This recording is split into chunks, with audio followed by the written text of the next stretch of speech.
Olá, amigo mecânico, este é o Hyundai Creta Limited com motor 1.0 turbo 3 cilindros.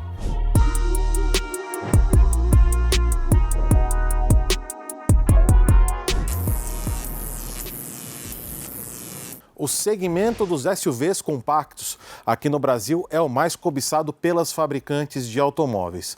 E o concorrente da Hyundai nesse mercado é o Hyundai Creta e a sua versão mais competitiva é a Limited 1.0 3 cilindros turbo. Para avaliar as condições de reparabilidade desse modelo, nós convidamos o Cássio Iasaka, ele que é mecânico da Cássio Serviços Automotivos. Cássio, muito obrigado por ter aceitado o nosso convite. Diga aí aos nossos amigos mecânicos e amigas mecânicas que estão nos assistindo há quanto tempo você já está no ramo de mecânica automobilística e onde está localizada a Cássio Serviços Automotivos? Bom, trabalhar profissionalmente, né? Em primeiro lugar, quero agradecer a vocês e profissionalmente já há 40 anos já, né? Mas e brincando com carros na oficina, em casa, na garagem, passou de 50. Mas e fica na Vila Mariana, ali na Aclimação. Certo. O endereço está aparecendo aí para vocês. E sem mais delongas, vamos ver o que está aqui embaixo do capô do Creta? Vamos lá, produto novo, né? Novidade tem que mostrar. Vamos lá.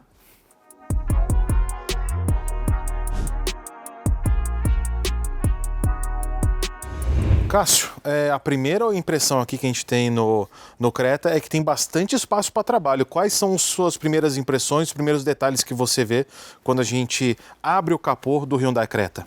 O que a gente nota é que normalmente a linha asiática, eles têm mais espaço para você trabalhar. Alguns carros europeus é muito mais difícil você trabalhar. Carros americanos, carros asiáticos têm espaço amplo para você trabalhar. Não sei se é projeto, dimensionamento de componente. Aqui tem tudo muito à mostra, muito fácil para você identificar onde está um componente.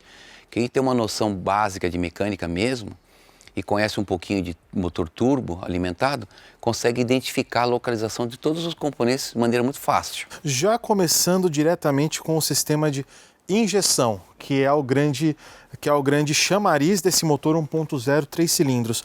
Ele tem injeção direta e ele tem turbo e ele tem intercooler, que estão cada vez mais comuns nos veículos. Sim. Vamos tirar essa tampa, né, esse isolador acústico e térmico. Sim. Vamos ver o que tem, o que a gente já pode falar aí de bomba de alta, o que a gente pode falar dos injetores? Vamos lá. A gente já deixou pré-solto, né? Obviamente ele fica um pouco mais bem preso, firme, né? Para tirar, tá? Então aqui você já vê no cabeçote aqui as bobinas, tipo canetas individuais aqui, muito fácil acesso, tá? Embaixo as velas aqui, 3 cilindros, coletor de admissão também fácil acesso, corpo de borboleta motorizada, fácil acesso, alternador. Então é bem distribuído e componente muito fácil. É lógico, motor reduzido, né? Motor reduzido acaba te dando mais espaço aqui. Intercooler bem aqui embaixo dessa entrada de ar, nesse Rener aqui, ó, tem tomada de ar na grade. Então você tem um intercooler bem aqui embaixo, bem distribuído, já o filtro de ar posicionado. Então o mecânico não vai ter dificuldade em identificar e acessar componente. Vai ser bem mais fácil aqui. No caso, o turbo fica localizado aqui atrás, né, do motor, Sim. Né? Já falando um pouco em cuidados, né? É um motor 1.0 3 cilindros já com bastante dimensões reduzidas, como você disse, com relação a peças, mas também com relação a folgas, limites, né? É um motor pensado já como um motor de alta potência, de alta performance, né? Então o turbo é um turbo pequeno, né, dimensionado. Quais cuidados que o mecânico precisa ter primeiro com relação à manutenção do turbo e quais cuidados ele precisa passar para o cliente dele para que o cliente dele cuide bem de um carro com motor turbo com essas características? Então, a tendência do mundo inteiro, tá? Ver isso da Europa para o Brasil e não tem como não vir, é emissões de poluentes, essa linha downsize, o que acontece? Baixa cilindrada, turbo comprimido. Aí você tem intercooler e você extrai. Ele te entrega um motor de 3 cilindros 1.0, 17 kg de torque e 120 cavalos de 120 potência. cavalos, inclusive exatamente. Isso em baixa rotação. Você se comparar, você teria isso aí na época do Santana 2.0, sabe? Com umas rotações bem mais altas. Então, são veículos extremamente exigidos. Temperatura, arrefecimento e lubrificação. Então, pessoal, tem que tomar muito cuidado na troca de óleo e sistema de arrefecimento, tá? Você pega motores que têm longevidade, mas se o motor esquentar, vai cabeçote, vai componente, aí o meu motor não durou muito tempo, não pode esquentar. Tem que ficar de olho no sistema de arrefecimento constantemente. É lógico, no período de garantia, nos primeiro, segundo ano, você fica mais tranquilo, está engessado no concessionário, você fica tranquilo. Mas quando vai procurar vocês na oficina no dia a dia, aí que começam os problemas, que é fora de garantia. Arrefecimento e lubrificação, principalmente de óleo lubrificante. Parece que a Hyundai agora diminuiu para uso severo, né? Que você vai falar o severo. O que é um uso severo? Vai explicar o que é um uso severo. Exatamente, Cássio. A Hyundai, ela prevê diversos fatores de uso severo já no manual do Creta, né? Nós vamos colocar alguns para vocês aí no vídeo, mas as principais características que a Hyundai já prevê como uso severo é trânsito pesado constante, pequenos percursos diários constantes também, famoso ir até a padaria, até o supermercado e voltar constantemente, né? Ou seja, condições em que o motor não esquenta, não chega a temperatura de ideal, trabalho, né? Não chega a temperatura de trabalho, dá diversas partidas, ou seja, aí a gente já entra em carga e partida também. Né? E esse é um carro com start-stop, mas já vamos falar de carga e partida. Mas já colocando para que o Cássio disse, a Hyundai prevê já uma tabela de uso severo dentro do manual do Creta. E eles colocam a troca de óleo como 5.000 quilômetros ou 6 meses em condições severas.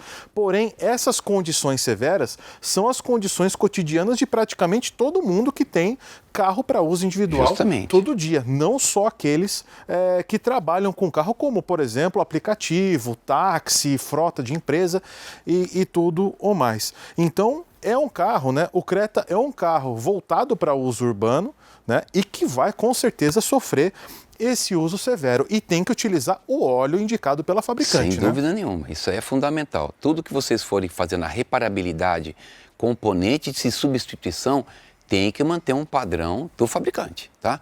Principalmente óleo, aditivos, fluidos em geral de fluido de freio, fluido de câmbio.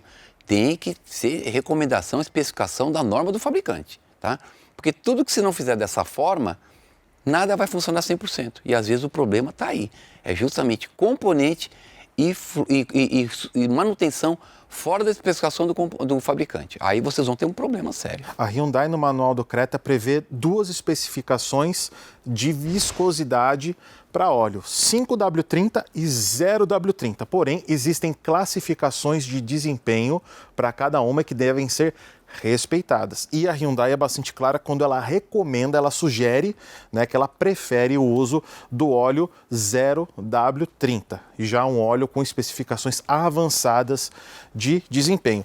E o óleo do motor é o mesmo óleo que passa pelo turbo, é o que lubrifica o turbo, que gira a rotações altíssimas, né? Sem dúvida, o óleo é fundamental porque ele faz a refrigeração da turbina e do motor, faz a lubrificação do conjunto, ou seja, baixa atrito, e faz o arrefecimento, ou seja, ele tira calor do conjunto, tanto da turbina quanto do motor. É nessa troca térmica, se não tiver um óleo com boa especificação, vocês começam a ter problema de formação de borra, produtos resultantes de queima e incrustações, é onde começa a dar problema na turbina. Nós tivemos um problema muito com Audi nos anos 90, quando vieram para cá, eles recomendavam trocar óleo com 10, 15 mil quilômetros, mas baixaram pela metade, porque começou a estourar a turbina.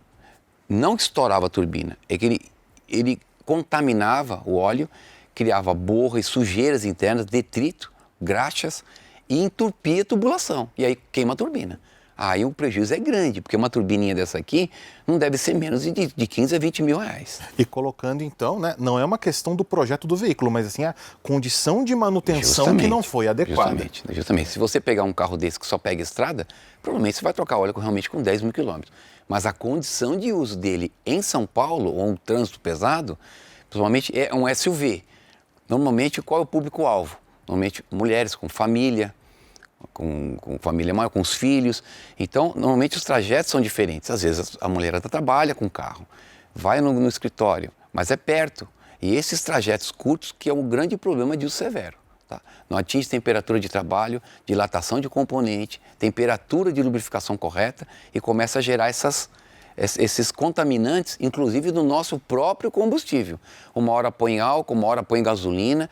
Esses resultantes de queima da câmara vão parar no cárter, contamina o óleo e começa a dar problema de lubrificação na turbina, inclusive. Perfeito. Então, já abordamos a questão da lubrificação. Outro ponto que o Cássio falou que é importantíssimo no veículo desse é o arrefecimento. A Hyundai, ela prevê a troca do fluido de arrefecimento com 100 mil quilômetros, inspeções a cada 10 mil e a troca completa a cada 100 mil quilômetros pelo produto que eles especificam como original. Agora, uma pergunta provocativa, Cássio. Posso colocar a água da torneira no vaso de expansão, abastecer o radiador com água de torneira, não? Nem neste carro e nem nenhum outro. Por quê? A água da torneira é uma água carregada em minerais. Esses minerais contaminam bloco de motor. E quando você pega um sistema de arrefecimento marronzado, fala, a água está suja. Não, está corroendo o bloco e componentes de metal. Então, o problema todo, às vezes o fabricante fala, trocar com 100 mil. Cuidado, por quê? O certo no arrefecimento é medir a acidez da água e quantidade do produto que faz esse trabalho de lubrificação do conjunto, preservação do pH das mangueiras e arrefecimento. E a grande vantagem do aditivo, ele te dá o quê? Uma condição de condutor térmico. A temperatura que você tem aqui é próxima à temperatura, você não tem pontos quentes. Então o aditivo é muito importante na proporção correta. Tanto é que em outros países se usa o aditivo como anti-freezer. Outros países abaixo de zero, que neva muito, se você não colocar o aditivo quase que 100%, o que acontece com a água? Ela congela. Congela e na parte de gelo ele expande o volume. Ele chega a trincar bloco do motor no meio. Então aqui no país tropical a gente usa 50% diluído, mas tem que verificar, principalmente a acidez. Eu sei que a montadora recomenda a cada 100 mil, mas depende. Se a pessoa não roda 100 mil em 4 anos, como é que faz? Exatamente. Fica aí 5, 7 anos com a água aqui, vai corroer o sistema. E o grande problema hoje é que a indústria automobilística usa material plástico, termoplástico. O termoplástico, com a acidez do aditivo, ele corrói, ele fica quebradiço. Pontas de radiador, que é de termoplástico, válvula termostática, termoplástico, reservatório, esses bicos aqui, conectores do válvula de ar quente, vai quebrar. Numa vibração, quebra. Tá? Qualquer impacto mais forte, ele fica quebradiço. E esse é o grande problema que a gente encontra no dia a dia. As pessoas não dão preferência para o aditivo, ou colocam na proporção errada, ou água de torneira, fica extremamente ácido, contaminado, vai te gerar problema. Pessoal, o motor turbo não aceita temperatura alta. A turbina já fica com acima de 400, 500 graus. Tá? Então, ficar mais que isso, você vai danificar o conjunto e fica caro. Então, carros aspirados são mais tranquilos, mas carro turbo você tem que ter atenção redobrada, principalmente depois que passa da garantia e é onde eles vão te procurar. Embora o carro seja da linha coreana, linha asiática, ele não tem aquele reservatório que fica aqui próximo ao radiador, né? A tampa do reservatório de arrefecimento já é a tampa do sistema em si, né? Isso. Então, normalmente os carros asiáticos, parece que são mais resistentes, é coisa de projeto. Pode vir Honda, Toyota, outros fabricantes, normalmente asiáticos. A tampa do radiador ainda ficava no radiador. E que você tinha um reservatório, que é um vaso de expansão, para a água não cair no chão. Agora você não tem, é sistema selado realmente, não tem mais a tampa. A tampa do radiador, que você estava acostumado a ver nos carros mais antigos, está aqui, ó. Não é aquela tampa plástica, é de metal, ó. Tá vendo? Então está aqui. Então, o radiador perdeu a tampa, sistema selado, e o vaso de expansão está aqui. E a tampinha que você encontrava no radiador está aqui.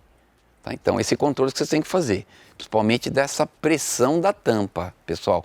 Às vezes você olha assim, começa a baixar muito o nível de arrefecimento e você vai procurar vazamento. Metade dos casos está na tampa. Tá? Essa tampa aqui, ela tem uma pressão de trabalho com uma válvula que ela, além de vedar, ela tem que dar a pressão correta. Se a pressão não estiver correta, ele começa a vazar a água, sumir a água do reservatório e você acha que é um monte de lugar e é aqui.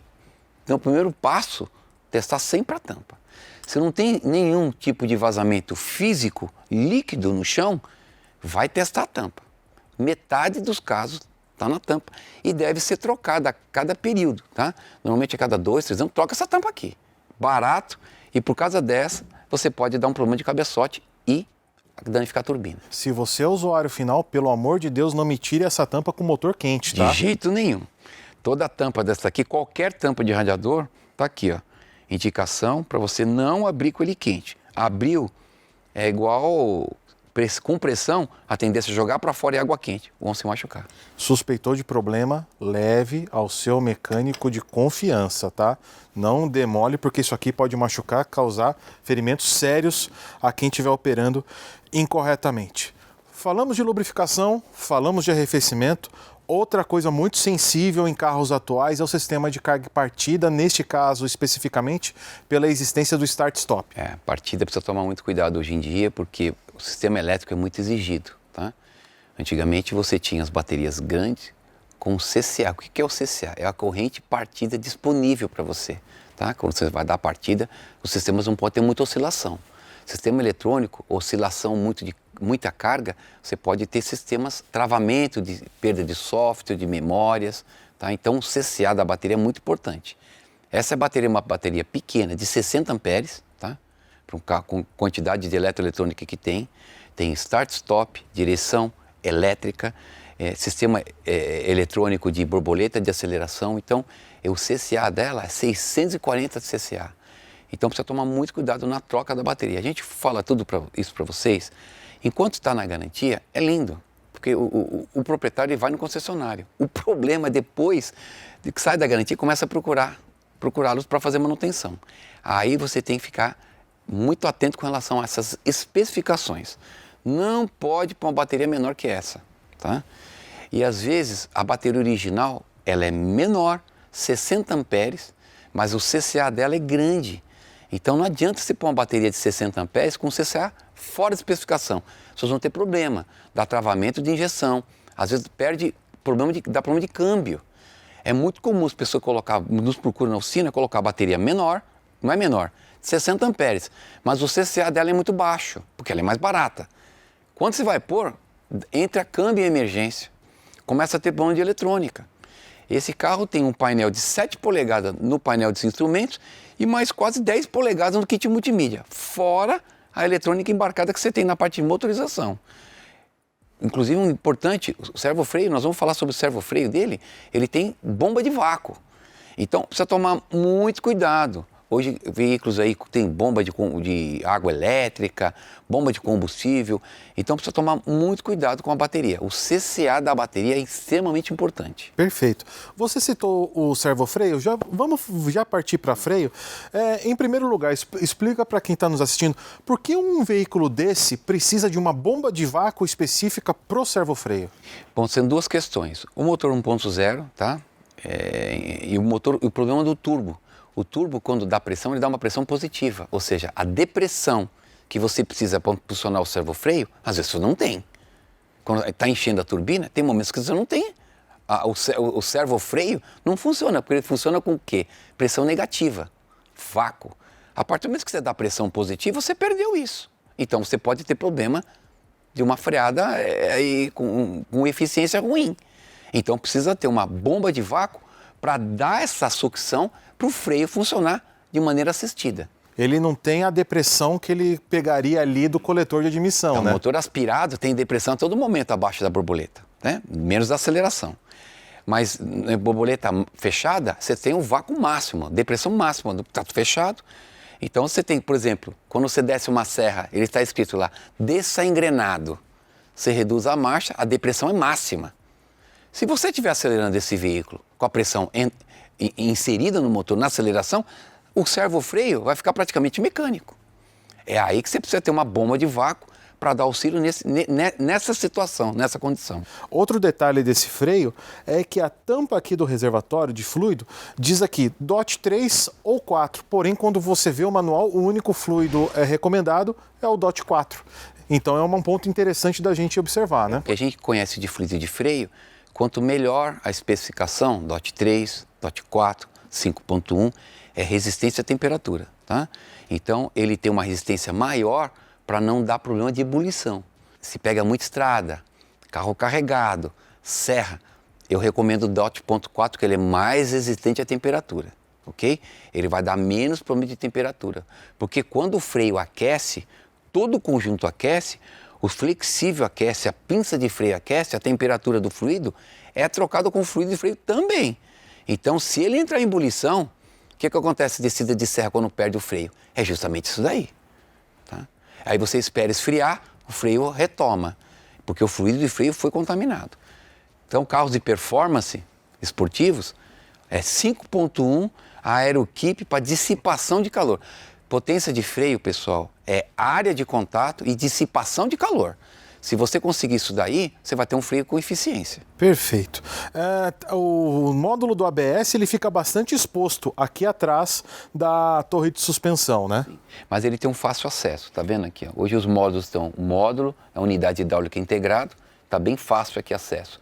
Esse carro tem acesso muito fácil a tudo.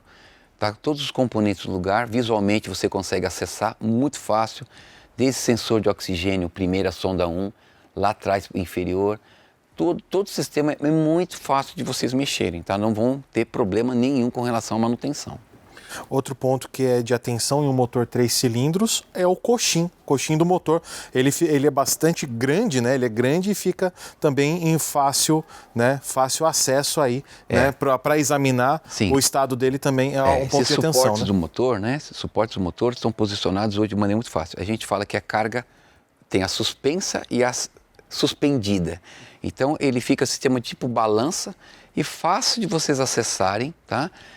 Superior, inferior, então ele é muito prático para mexer. Esse carro aqui, a manutenção dele, normalmente os carros asiáticos são mais tranquilos. Mesmo esse tipo de veículo que está chegando turbo agora no mercado, esse tipo de modelo, a manutenção dele vai ser muito tranquila. Não vão ter surpresa, não. Ar-condicionado, as saídas muito aí estão bastante válvulas de serviço aqui, ó.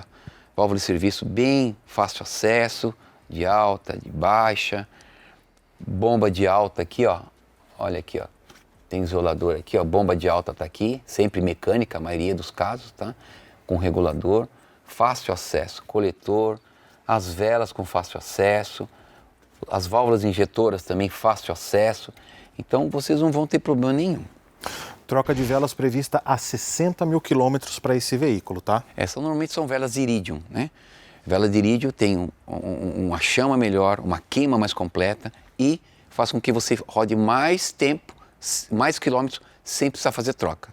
Correia de acessórios, fácil acesso? Fácil acesso, uma correia praticamente pega todos os componentes aqui, desde bomba d'água, alternador, polia do virabrequim, então muito fácil acesso, tá?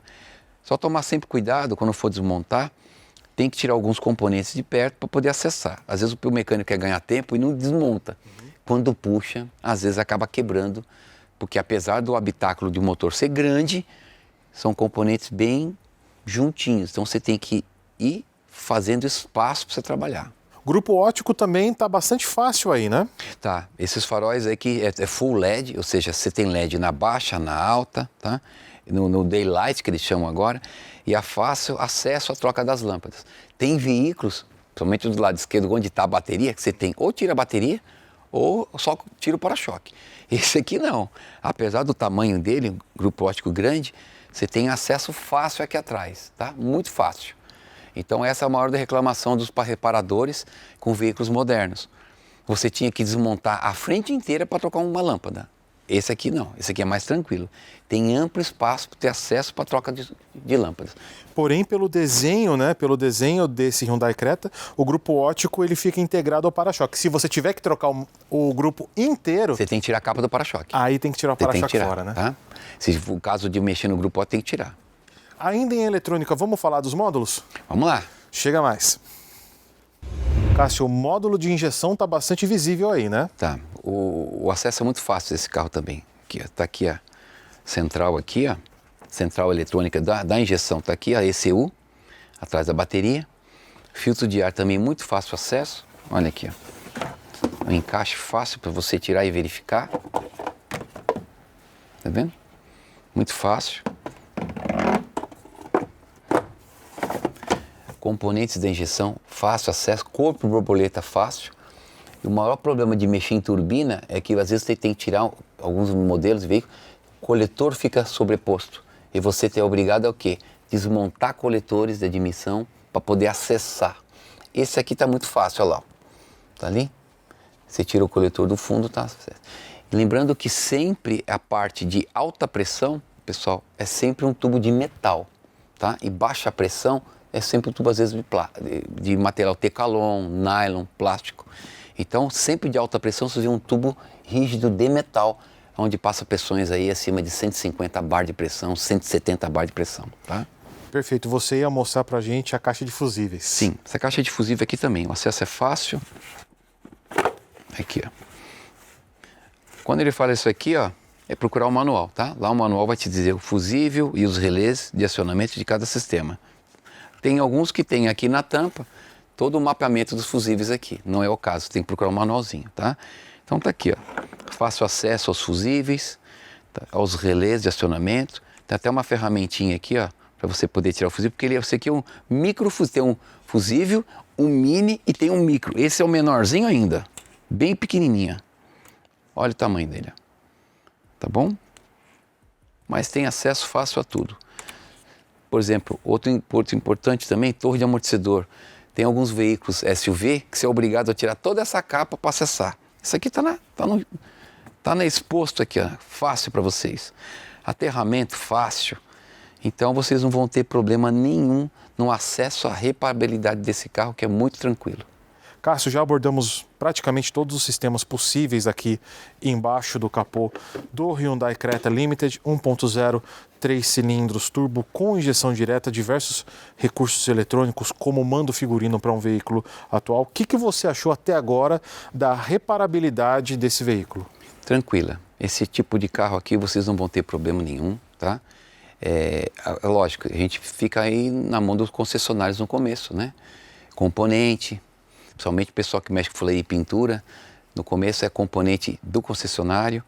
Às vezes, provavelmente as outras empresas vão disponibilizar peça de componente de reposição, mas em termos de reparabilidade, o acesso é muito fácil, tá? Vocês não vão ter problema não. É só orientar o cliente, né, quando sai de garantia, com relação a o que ele tem que fazer a manutenção depois que sai da garantia. E o segredo é continuar fazendo da mesma forma. Não levava uma vez por ano, fazer o checklist, a troca de óleos, que é a revisão básica. Troca de óleos, conferir freio, alinhamento, fluidos, continua no mesmo protocolo. É lógico que ao longo do tempo vai aparecer mais componente do desgaste, onde vocês vão detectar e fazer as manutenções, mas o acesso é muito tranquilo. Vamos levantar para saber como é o undercar do Creta? Vamos lá, vamos avaliar por baixo. Só que isso a gente vai mostrar no nosso segundo vídeo sobre o raio-x do Hyundai Creta Limited com motor 1.0 turbo. E se você gostou desse vídeo, não se esqueça de curtir e se inscrever no canal O Mecânico. Até a próxima!